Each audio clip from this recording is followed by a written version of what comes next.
জলঙ্গির কাটাবাড়িতে সিপিএমের সভায় উপচে পড়া ভিড়। মুর্শিদাবাদ লোকসভা কেন্দ্রে সিপিএম প্রার্থী মোহাম্মদ সেলিমের সমর্থনে সাগরপাড়া এরিয়া কমিটির উদ্যোগে কর্মী সমাবেশের আয়োজন।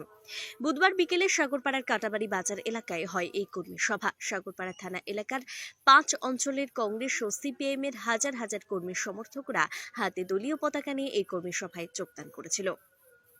উপস্থিত ছিলেন সিপিএম জেলা সম্পাদক জামিন মোল্লা, জলঙ্গি প্রাক্তন সিপিএম বিধায়ক ইউনুস সরকার, সাগরপাড়া এরিয়া কমিটির সম্পাদক ওবায়দুল ইসলাম, জলঙ্গি ব্লক কংগ্রেসের সভাপতি আব্দুর রাজ্জাক মোল্লা সহ অন্যান্য সিপিএম ও কংগ্রেসের নেতৃবৃন্দ উপস্থিত ছিলেন।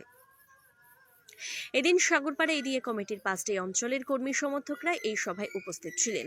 সভায় উপস্থিত কংগ্রেস ও সিপিএম নেতৃবৃন্দ সকলেই শাসক দল তৃণমূল কংগ্রেসের বিভিন্ন দুর্নীতির অভিযোগ তুলে বক্তব্য রাখেন এবং জলঙ্গি বিধানসভা থেকে মোহাম্মদ সেলিমকে 1 লক্ষ ভোটের বিশাল লিড দেওয়ার ডাক দেওয়া হয়। পাশাপাশি মুর্শিদাবাদ লোকসভা কেন্দ্রের সিপিএম প্রার্থী বিপুল ভোটে জিতিয়ে দিল্লির পার্লামেন্টে পাঠানোর ডাক দেওয়া হয়। ব্যুরো রিপোর্ট, আজকাল বার্তা।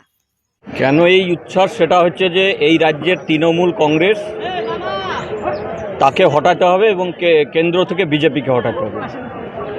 এই কয়েক বছরে যেভাবে মানুষ এই দুই সরকারের পক্ষ থেকে আক্রান্ত হয়েছে, বিশেষ করে অর্থনৈতিক দিক থেকে, রুটি রুজির প্রশ্নে, কৃষক তার ফসলের দাম পায়নি, বেকার ছেলে কাজ পায়নি, এই বর্ডার এলাকার মানুষ বর্ডার এলাকায় তাদের চাষের জমিতে চাষ করতে পারেনি, পানীয় জলের সমস্যা, এই নানান সমস্যা থাকার কারণে মানুষ আজকে রাস্তায় নেমেছে এবং স্বতঃস্ফূর্তভাবে নেমেছে।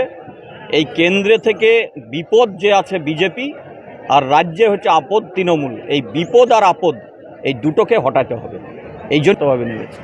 আচ্ছা, বলছি শিব ভোটারের যে সমীক্ষা, তাতে কিন্তু হাড্ডাহাড্ডি লড়াইয়ের ইঙ্গিত দিচ্ছে এই মুর্শিদাবাদ লোকসভা কেন্দ্র। শেষ পর্যন্ত কেমন প্রত্যাশা করছেন আপনারা চৌঠা জুন? শিব ভোটার কি বলেছে এটা না, জনগণ কি বলছে সেটা হচ্ছে কথা। ইলেকট্রাল বন্ডের টাকা দিয়ে শিব ভোটারের পাল্টে দেওয়া যায়। জনমত সমীক্ষা নিয়ে কতজনের সমীক্ষা হয়েছে? ভোট দিবে লক্ষ লক্ষ মানুষ, আর 100 জন মানুষের কাছে সমীক্ষা করে সেই সমীক্ষা হতে পারে না। এটা কোনো বৈজ্ঞানিক ভিত্তি নেই। আমরা বলছি যে সি ভোটারে বাম কংগ্রেসকে শূন্য দেখিয়েছে। আমি কোথায় কি হবে জানি না, মুর্শিদাবাদ জেলায় ওরা বিরোধী শূন্য দেখিয়েছে। গোটা রাজ্যে মুর্শিদাবাদ জেলায় তৃণমূল বিজেপি শূন্য হবে, এ বিষয়ে কোনো সন্দেহ নেই। হ্যাঁ, যিনি রাস্তার আন্দোলনে আছেন, লড়াইয়ে, সড়কের আন্দোলনে, তেমনি পার্লামেন্টের লড়াইয়ে আছে। মানুষ দেখে উৎসাহিত হচ্ছে এবং বলছে একটা দারুণ প্রার্থী বাম কংগ্রেস তারা মিলিতভাবে করেছে। মোনালিসা এন্টারপ্রাইজ, এখানে বিভিন্ন কোম্পানির AC, fridge, air cooler, smartphone, micro oven, washing machine, LED TV, সোনার গহনা সহ অন্যান্য জিনিসপত্র 0% সুদে কিস্তির মাধ্যমে বিক্রয় করা হয়। এছাড়াও স্টিলের ও কাঠের যাবতীয় আসবাবপত্র সুলভ মূল্যে বিক্রয় করা হয়। ঠিকানা নটিয়াল, জলঙ্গি, মুর্শিদাবাদ। মোবাইল 9735754837।